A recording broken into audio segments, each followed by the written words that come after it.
నమస్తే, నేను Yashoda. Welcome to Pallavi TV. తెలంగాణలో ఉత్కంఠ భరితంగా సాగిన మున్సిపల్ ఎన్నికల ఫలితాలు వెలువడ్డాయి. అత్యధికంగా కాంగ్రెస్ పార్టీ 74 మున్సిపాలిటీలతో పాటు 3 కార్పొరేషన్లలో విజయం సాధించింది. బీఆర్ఎస్ 17 చోట్ల గెలిచింది. మరో 24 చోట్ల ఎవరికి మెజారిటీ రాక హంగేర్పడింది. దీంతో ఆయా స్థానిక సంస్థల్ని దక్కించుకోవాలంటే అధికార విపక్షాలకు ఇప్పుడు ఎక్స్ అఫీషియో ఓట్లు కీలకంగా మారాయి. ముఖ్యంగా నిజామాబాద్ మున్సిపల్ కార్పొరేషన్ లో హంగ్ ఏర్పడి మేయర్ పీఠంపై ఉత్కంఠ వాతావరణం నెలకొంది. ప్రస్తుత కార్పొరేషన్ ఎన్నికల్లో బీజేపీ 28 స్థానాల్లో గెలుపొందింది. గతంలో 2 స్థానాల్లో గెలిచిన కాంగ్రెస్ ఈసారి 18 సీట్లను కైవసం చేసుకుంది. ఎంఐఎం డివిజన్ల సంఖ్య 16 నుంచి 13కు పడిపోయింది. అయితే ఈసారి కూడా బీజేపీ 28 స్థానాల్లో అతిపెద్ద పార్టీగా అవతరించింది.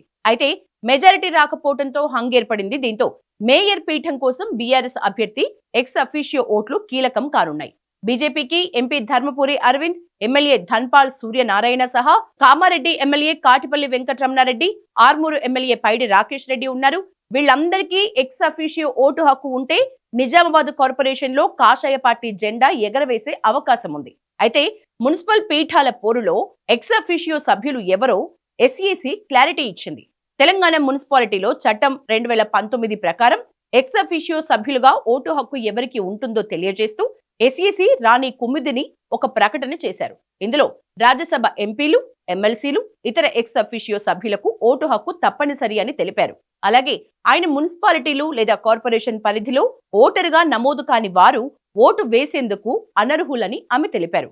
ఎమ్మెల్యేలు, లోక్సభ సభ్యులు తమ నియోజకవర్గ పరిధిలోని ఏదో ఒక మున్సిపాలిటీలు ఎక్స్ అఫీషియో ఓటు హక్కు వినియోగించుకోవచ్చని ఎస్ఈసి తెలిపింది.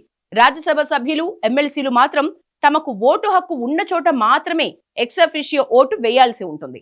అలాగే ఎమ్మెల్యేలు, ఎమ్మెల్సీలు, ఎంపీలకు తమ ఎక్స్ అఫీషియో ఓటు హక్కు నమోదు చేసుకునేందుకు ఫిబ్రవరి 14 వరకు రాష్ట్ర ఎన్నికల కమిషన్ గడువిచ్చింది. దీంతో ఎమ్మెల్యేలు ఎక్స్ అఫీషియో ఓటు హక్కు నమోదుకి బయలుదేరుతున్నారు.